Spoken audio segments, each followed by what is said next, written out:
Hi friends, welcome to தேனேலி சமையல். எப்போவும் ஒரே மாதிரி இட்லி தோசைன்னு செய்யாமல் கொண்டக்கடலை பச்சை பயிரை வச்சு ஹெல்த்தியான ஒரு சிம்பிள் பிரேக்ஃபாஸ்ட் ரெசிபி தாங்க பார்க்க போகிறோம். வாங்க வீடியோக்குள்ளே போகலாம். அதுக்கு ஃபஸ்ட்டு ஒரு பவுலில் 1 கப் அளவுக்கு கருப்பு கொண்டக்கடலை எடுத்திருக்கேன். அதை இதோட சேர்த்துக்கோங்க.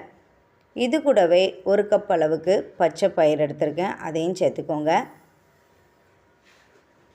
இதோட 2 டேபிள் ஸ்பூன் அளவுக்கு கருப்பு உளுந்து தோலோடு சேர்த்துக்கோங்க. கொஞ்சமாக வெந்தயம் சேர்த்து ஒரு 2-3 தடவை நல்லா கழுவிட்டு தேவையான அளவு தண்ணி ஊற்றி ஓவர் நைட் 8 மணி நேரம் போல் ஊற வச்சு எடுத்துக்கோங்க. கடலை ஊறதுக்கு டைம் எடுக்கும், அதனால் குறைஞ்சது 5 மணி நேரமாவது ஊற வச்சுக்கோங்க. நான் ஓவர் நைட் ஊற வச்சு எடுத்திருக்கேன். நல்லா இது போல் நல்லா ஊறி வந்துட்டு பச்சை பயிறு கடலை ரெண்டுமே அவ்வளோ ஒரு டேஸ்ட்டாகவும் இருக்கும், உடம்புக்கும் ரொம்ப நல்லது. இப்போ இதை அப்படியே மிக்ஸி ஜாரில் சேர்த்துட்டு தேவையான அளவு தண்ணி ஊற்றி நல்ல ஃபைன் பேஸ்ட்டாக அரைச்சி எடுத்துக்கலாம். கொஞ்சம் கொஞ்சமாக தண்ணி சேர்த்து நல்லா இது போல் அரைச்சி எடுத்துக்கோங்க. இப்போ அரைச்சி வச்சுருக்கதை வேறு ஒரு பவுலில் நம்ம மாற்றி எடுத்து வச்சுக்கலாம். அதிகமாக இருக்கிறதுனால நான் 2 பேட்சாக அரைச்சி எடுத்திருக்கேன்.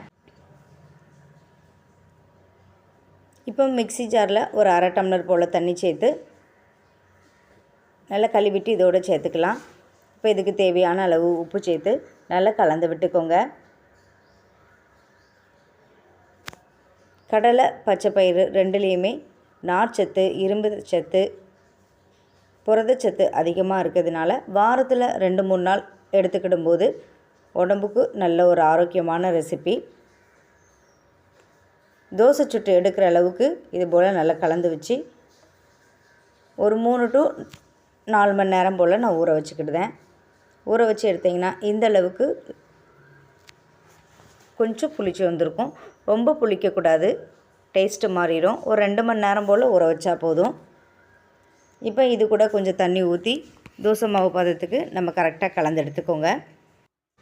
இப்போ ஸ்டவ் ஆன் பண்ணி தோசைக்கல் அடுப்பில் வச்சுட்டு கல் நல்லா சூடானதுக்கப்புறமா ஒரு கரண்டி மாவு எடுத்து எவ்வளோ மெல்லிஸாக ஊற்ற முடியுமோ அவ்வளோ மெல்லிஸாக நம்ம தட்டி எடுத்துக்கலாம். நார்மலாக எப்படி தோசை சுடுவோமோ அதே மாதிரி சுட்டு எடுத்துக்கலாம்.